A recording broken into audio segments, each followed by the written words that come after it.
Nobody wanted this cat, until my husband held him once. And so begins the tale of how a touch, a heartbeat, and an unexpected bond turned everything around. Are you ready to witness it?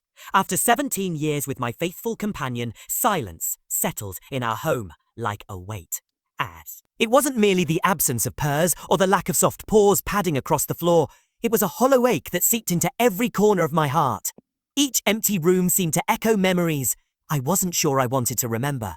And the idea of letting someone new in felt like a betrayal. Could I dare to open that door again when the last one had left such a void?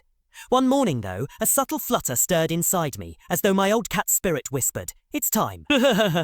That tiny impulse drove us to the shelter, where rows of cages held souls as anxious and hopeful as ours. Everywhere I turned, pleading eyes met mine, but none spoke as quietly as Jax's. He sat apart, staring past me with a look of weary resignation, as if he'd already surrendered to the streets that threatened to claim him once more.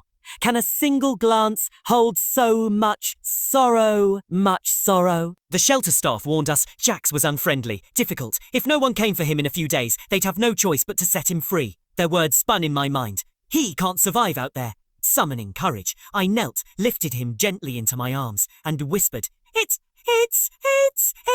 okay. But he didn't respond with claws or hisses. He simply waited, chest rising and falling, as tired as the staff had said. In that patient stillness, I felt a pang of hurt. Why won't you fight for me? Then my husband stepped forward. He'd always claimed that cats weren't his thing, yet there he was, easing Jax onto his lap. And something extraordinary happened. Jax unfurled, curling into a perfect circle against my husband's warmth, as though at last he'd found his spot in the world. I watched in disbelief as two souls, one reserved, the other reluctant, wove themselves together in a gentle embrace. Could this quiet cat finally trust again? From that moment, Jax revealed his true self, the epitome of sweetness. He never showed an ounce of aggression, no swats, no hisses, only reverence. When you lifted him, his spindly paws would reach out, pulling you closer, his whole body melting into yours, like warm butter, sliding across toast.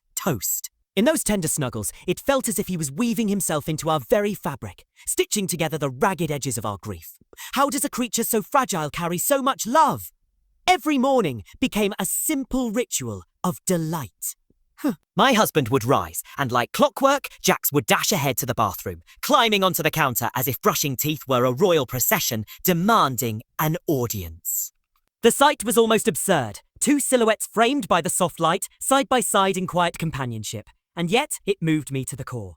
Here was a bond so ordinary, and yet extraordinary in its sincerity. What other surprises did Jax have in store?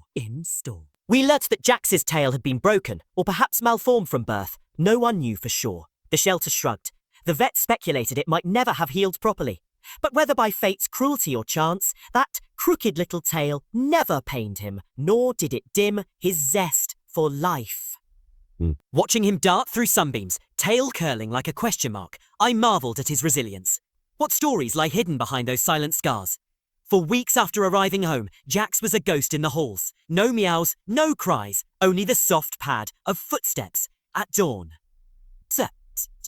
I worried, was something wrong? Had trauma sealed his voice forever? Then one day, a tiny sound, barely a whisper of a meow, tipped the scales. It was a note so sweet it felt like music rising from a wellspring of courage. When he repeated it, louder and braver each time, I knew we were at the threshold of something wonderful. Would his voice ever grow bolder? And bold it did become. Jax entered that mischievous teenager phase, eyes bright with curiosity, poking at unseen mysteries, knocking over trinkets with a flourish as if conducting an orchestra of antics. He tested boundaries. Would that curtain hold? Could that paper slide further? Yet his defiance always carried a charming smile, as though to say, come on, join the fun. How could anyone resist laughter at such playful rebellion? Yet bedtime remained sacred territory. Try as we might to guide him to our blankets, Jax would slip away, choosing the cool expanse of the living room floor. Never our bed, never a cushion. No, sometimes I'd find him, spine curved like a question, as if pondering, do I really belong? His distant posture tugged at my heart. Would he ever truly feel at home? I still can't fathom how anyone could deem him unworthy, leaving him to face the night alone. But that was then. Now, when Jax gazes at us, his eyes glow with gratitude. filling the emptiness that once haunted his soul. There's a light there now, unmistakable and steady, a reminder that love can heal even the deepest wounds. Isn't that miracle enough to change a life?